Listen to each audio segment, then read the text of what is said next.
Welcome to Medicare RX.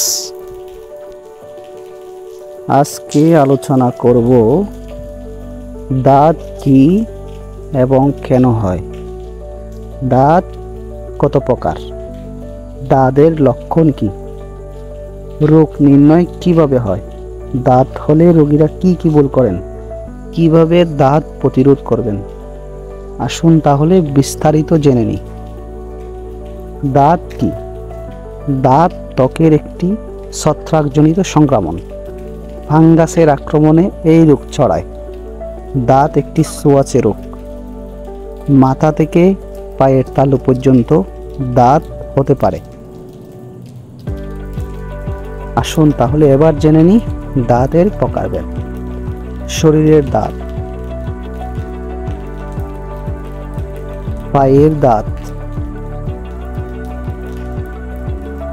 মুখের দাঁত, মাথার দাঁত,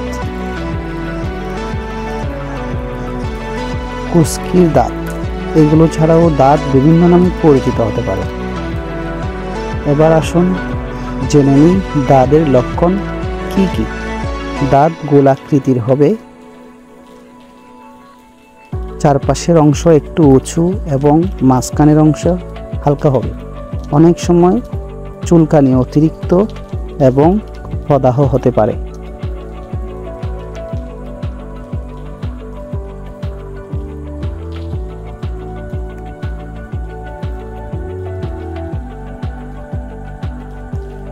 কিভাবে দাঁত নির্ণয় করা হয়, আসুন তাহলে জেনে নিই।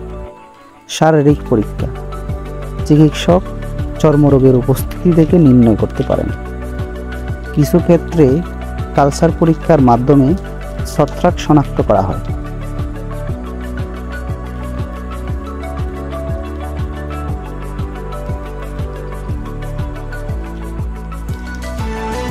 যেসব ভুলে দাঁত সহজে ভালো হয় না, ডাক্তার পরামর্শ ছাড়া ফার্মেসি থেকে নিয়ে মন গড়া ওষুধ গ্রহণ, স্টেরয়েড জাতীয় মেডিসিন খাওয়া এবং মলম ব্যবহার, সচেতনতার অভাবে ফুটপাতে বিক্রি করা মলম ব্যবহার, স্টেরয়েড জাতীয় ইনজেকশন গ্রহণ সহ আরও নানা সমস্যার কারণে দাঁত সহজে ভালো হয় না এবং কম থাকা অবস্থায় চিকিৎসা গ্রহণ না করার ফলেও দাঁত সহজে ভালো না হতে পারে।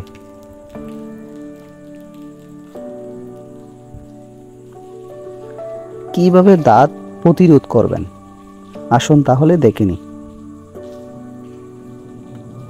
ত্বক পরিষ্কার ও শুষ্ক রাখা, নখ ছোট ও পরিষ্কার রাখা, অন্যের তোয়ালে, চিরুনি বা পোশাক ব্যবহার থেকে বিরত থাকা, ঘাম তৈরি করে এমন গরম কাপড় পরিধান থেকে বিরত থাকা, পর্যাপ্ত পানি পান ও স্বাস্থ্যকর খাবার খাওয়া। অনেকে প্রশ্ন করেন দাঁতের ওষুধ গ্রহণ করলে কেন মায়ের বুকের দুধ কম আসে। কিছু কিছু ওষুধ খাইলে মায়ের বুকের দুধ কম পাওয়া যায়, তেমনি অ্যান্টিফাঙ্গাল মেডিসিন খাইলে সাইড এফেক্ট হিসাবে মায়ের বুকের দুধ কম আসে।